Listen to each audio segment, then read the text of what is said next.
राधे राधे, हरे कृष्णा। कैसे हो आप सभी लोग? आशा करती हूँ आप सभी परम मंगल में होंगे, स्वस्थ होंगे, अच्छे होंगे। सबसे पहले आप सभी को शारदीय नवरात्रि की अनंत और अनंत शुभकामनाएं। पूरे साल भर में 4 नवरात्रि आती हैं। 2 उजागर नवरात्रि बोली जाती हैं, 2 गुप्त नवरात्रि बोली जाती है। इसमें से 2 जो उजागर नवरात्रि होती है, चैत नवरात्रि और शारदीय नवरात्रि, इनकी पूजा पूरे भारतवर्ष में बड़ी धूमधाम से होती है। हम लोग भी इसकी पूजा अर्चना वरना बहुत धूमधाम से करते हैं।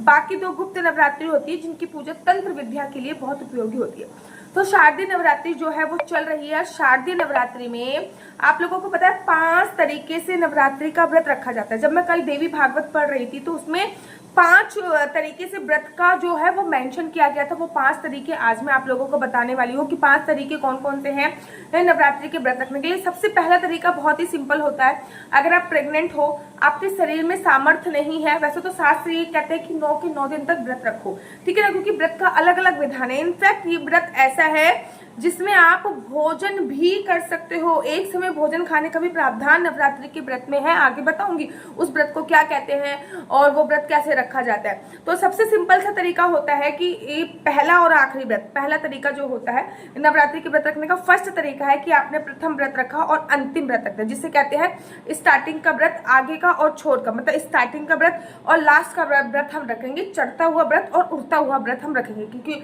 अगर आप प्रेग्नेंट हो, ठीक है ना, या फिर आप बहुत ज्यादा बीमार हो, कोई छोटा बच्चा है जो व्रत रखने में सक्षम नहीं है, शारीरिक इतनी ज्यादा सक्षम नहीं हो कि आप 9 दिन तक व्रत रखो, तो आप चढ़ते उतरता व्रत रख सकते हो, मतलब शुरू का और एंड का व्रत रख सकते हो, जिसको चढ़ता उड़ता व्रत बोला जाता है। ये एक प्रकार होता है नवरात्रि का व्रत रखने का। अब नवरात्रि के व्रत रखने का दूसरा प्रकार मैं आप लोगों को बता रही हूँ। नवरात्रि के व्रत रखने का दूसरा प्रकार ये होता है कि आप नवरात्रि के पूरे 9 दिनों में से 2 दिन कोई भी व्रत रख सकते हैं, ठीक है ना। जैसे कि सम टाइम कभी कभी ऐसा हो जाता है कि स्टार्टिंग में हमारे पीरियड्स आ जाते हैं तो हम लास्ट के 2 व्रत रख लेते हैं, या फिर हम बीच के भी एक व्रत रख के लास्ट का एक व्रत लेके व्रत का समापन कर देते हैं। ये नवरात्रि के दूसरे तरीके का व्रत होता है। फॉर एग्जाम्पल मेरा पीरियड्स आ गया अगर फर्स्ट नवरात्रि पे, तो मैं लास्ट के 2 व्रत रखकर व्रत को विश्राम दे दूंगी। तो एक तरीका ये भी होता है। आप इस तरीके से भी व्रत रख सकते हो। अगर आप चढ़ते उतरते व्रत रखते हो तो उसकी बात आती है। अब आती है 9 दिन के व्रत कैसे रखे जाते हैं।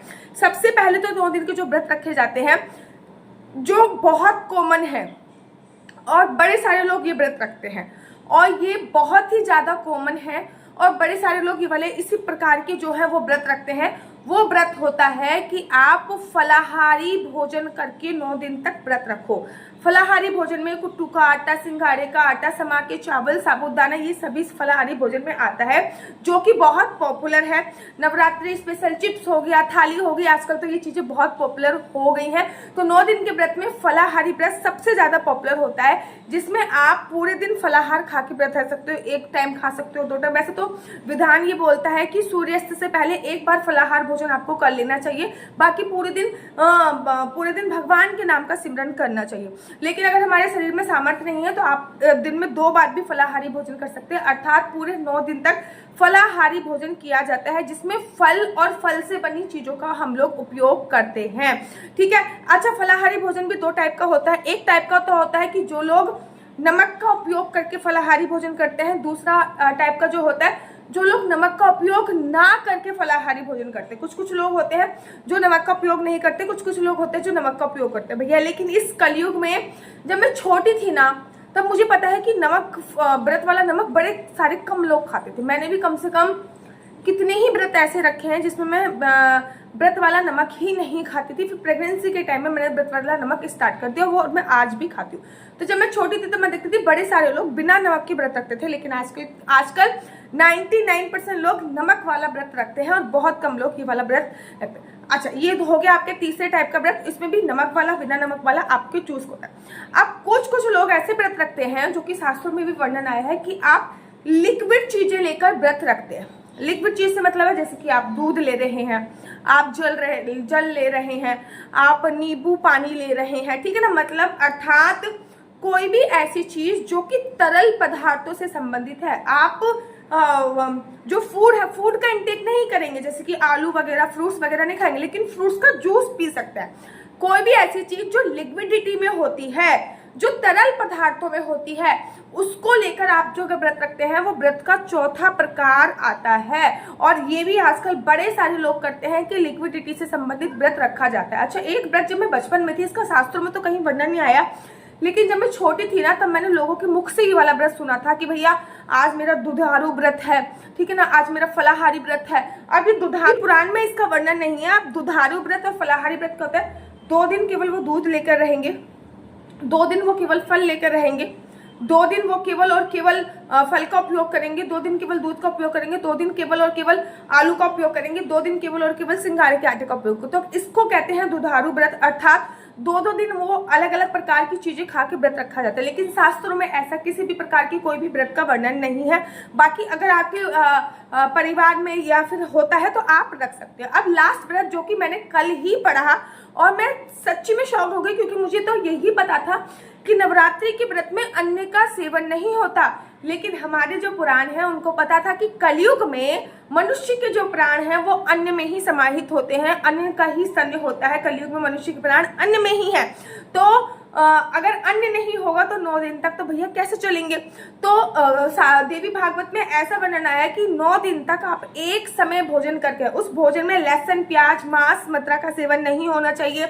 उस भोजन में मूली हो गई, गाजर हो गया, बैगन हो गया, इसका सेवन नहीं होना चाहिए। सिंपल सा आटा और रोटी, आटा और सब्जी ये होना चाहिए। मतलब एक समय अन्न खा के, शाम के समय सूर्यास्त से पहले अन्न खा के भी आप नवरात्रों का व्रत कर सकते हो। ये भी मैंने कल ही पढ़ा का व्रत, जो कि बहुत ज्यादा पॉपुलर है और 5वीं प्रकार का व्रत है और बहुत कठिन है। और माता रानी की कृपा ऐसी हुई जब मैं अनमैरिड थी, कुंवारी थी, तब मैंने ये वाला व्रत किया था। मैंने जोड़ा तो नहीं किया इस व्रत का, एक ही बार मैंने किया है, वो होता है लौंग खा के व्रत। 9 दिन तक केवल 2 लौंग के जोड़े आपको खाने होते हैं, 2 लौंग के जोड़े और पानी पिया जाता है। मैंने क्या किया था कि मैं पूरे 9 दिन तक 2 लौंग के जोड़े खाती थी और पानी पीती थी, 2 लौंग के जोड़े खाती थी और पानी पीती थी। इसमें मैं कुछ और चीजों का सेवन नहीं करती थी, जिसको कहते हैं लौंग के जोड़े से व्रत रखना। और ये भी बहुत पॉपुलर व्रत है और बड़े सारे लोग ऐसा व्रत भी रखते हैं और मैंने भी रखा है। अब इसमें लौंग के जोड़े में ना अलग अलग प्रकार होते हैं, कोई ना कोई लौंग यहाँ पे रखते हैं और फिर खाते हैं। और सिंपली, मैंने तो बहुत सिंपली तरीका करा था, क्योंकि हमारे शास्त्रों में बहुत फ्लेक्सिबिलिटी के साथ सारी चीजें बोली गई हैं। तो मैं माता रानी के चरणों में लौंग समर्पित करती थी रात्रि के समय। सुबह सुबह उठ के स्नान आदि करने के बाद सोच तो आती ही नहीं थी, बेशक मैं जाती थी, बट ऑब्वियसली बात है कि आप 9 दिन तक कुछ नहीं खाओगे तो कुछ नहीं होगा। तो नहाने के बाद जब मैं जाती थी तो माता पूजा करने के बाद 2 लौंग उठाती थी और उसको पानी के साथ सटक लेती थी। इसको कहते थे लौंग के जोड़े से व्रत। 9 दिन तक मैंने ऐसे ही व्रत आपका किया था। आप इन 5 में से किस प्रकार का व्रत रखते हो मुझे कमेंट्स करके जरूर और जरूर बताइएगा। और अगर आप नवरात्रों से संबंधित कोई भी क्वेश्चन है तो आप मुझे नीचे कमेंट्स करके पूछ सकते हो, मैं शॉर्ट वीडियो बताकर आपको इसका रिप्लाई दे दूंगी। मेरा नंबर आपको नीचे स्क्रीन पर दिख रहा होगा। मेरा नंबर है 4 बार 9 20 25 65। आई रिपीट अगेन, 4 बार 9 20 25 65। आपका बच्चा जॉब करेगा या बिजनेस करेगा? बिजनेस करेगा तो किस फील्ड में बिजनेस करेगा? जॉब करेगा तो किस सेक्टर में जॉब करेगा? क्या है आपके बच्चे का लकी नंबर? क्या है आपके बच्चे का लकी कलर? क्या कुंडली में राजयोग है या नहीं है? कुंडली में संतान प्राप्ति का योग है या नहीं है? कुंडली में विदेश जाने की संभावना है या नहीं? आपका अपना घर कब बनेगा? हमेशा बीमार रहते हो? हस्बैंड के साथ अनबन रहती है? ये सभी जानकारी आप में से कुंडली के माध्यम से प्राप्त कर सकते हैं कि आपके कौन से ग्रह नक्षत्र खराब चल रहे हैं, विद उपाय। अगर आपको मेरी वीडियो अच्छी लगती है, लेकिन इस नंबर पे मुझसे किसी भी प्रकार से कोई भी क्वेश्चन आंसर पूछने के लिए फोन मत कीजिएगा।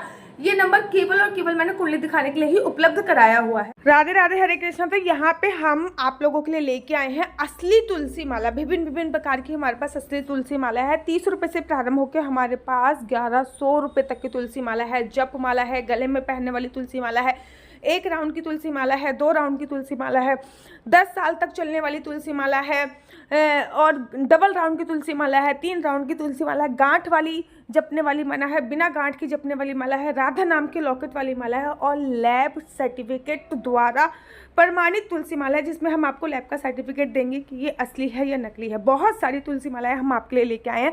न केवल हम आपके लिए तुलसी माला का कलेक्शन लेके आए हैं, अपितु लड्डू गोपाल की असली तुलसी माला जिसपे राधा नाम का लॉकेट है, लड्डू गोपाल के लिए वैजंती माला, लड्डू गोपाल के लिए चंदन माला भी हम लोगों के लिए लेके आए हैं। और लड्डू गोपाल की तीनों माला का सेट है, तुलसी माला, चंदन माला और वैजंती माला का सेट भी लेके आए हैं। साथ ही के साथ हम आपके लिए रुद्राक्ष के असली ब्रेसलेट, पानी में डालने वाला रुद्राक्ष, एक मुखी रुद्राक्ष से लेकर 14 मुखी रुद्राक्ष तक हमारे पास सारे लैब टेस्टेड रुद्राक्ष अवेलेबल हैं। आप हमसे ओरिजिनल रुद्राक्ष मंगा सकते हैं। ना केवल हमारे पास रुद्राक्ष अवेलेबल है, अपितु हमारे पास कानों में पहनने वाले राधा नाम के असली तुलसी के इयरिंग्स भी उपलब्ध हैं, जो कि अलग अलग डिजाइन अलग अलग तरीके से आप लोगों को प्राप्त हो जाएंगे।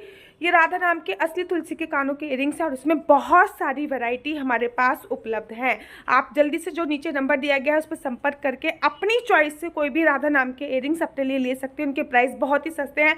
150 रुपये से फ्री हो 150 रुपये से स्टार्ट होकर मात्र 200 रुपये तक है। और यह है राधा रानी और भगवान श्री कृष्ण जी के चरण, जो आपको अपने मंदिर में जरूर और विभिन्न प्रकार की अलग अलग तुलसी मालाएं आप लोगों के लिए उपलब्ध है। 30 रुपये से प्रारंभ होकर 1300 रुपये तक की तुलसी मालाएं आप लोगों के लिए उपलब्ध है। हम आप लोगों के लिए लेके आए हैं श्रीधाम वृंदावन की रज। 8 प्रकार की रज इसमें उपलब्ध है। न केवल एक सेवा कुंज की, निधि कुंज की, ललिता कुंड की, राधा कुंड की, कृष्ण कुंड की, निधि वन की, यमुना जी की, 8 जगह की ब्रज रज इसमें आपको उपलब्ध हो जाएगी। ऑर्डर जल्दी से जल्दी नीचे दिए गए नंबर पर करिए, हमारे पास लिमिटेड स्टॉक है। राधे राधे है। अगर आपको मेरी वीडियो अच्छी लगती है तो आप अपने यूट्यूब चैनल हरि बोल को लाइक शेयर सब्सक्राइब करना बिल्कुल भी मत भूलिए। तब तक के लिए मुझे दीजिए इजाजत। राधे राधे। हरे कृष्णा हरि बोल।